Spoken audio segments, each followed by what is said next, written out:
ในวันที่27 กุมภาพันธ์ 2026 ที่กระทรวงป้องกันประเทศฐานพลเอกคำเลียงอุทาไกรสนรัฐมนตรีกระทรวงป้องกันประเทศแห่งสาธารณรัฐประชาธิปไตยประชาชนลาวได้ให้เกียรติต้อนรับฐานพลเอกพนาแค้วปลอดทุกข์ผู้บัญชาการทหารบกแห่งราชอาณาจักรไทยพร้อมด้วยคณะในโอกาสที่เดินทางมาเยี่ยมยามและเฮ็ดเวียกอยู่สาธารณรัฐประชาธิปไตยประชาชนลาว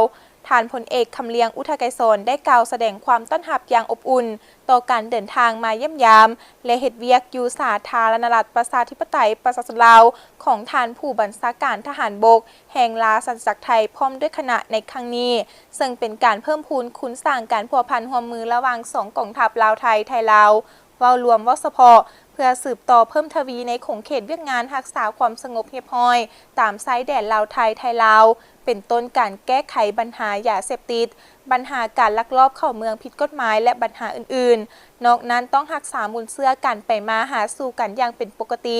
บนพื้นฐานความไว้เนื้อเชื่อใจซึ่งกันและกัน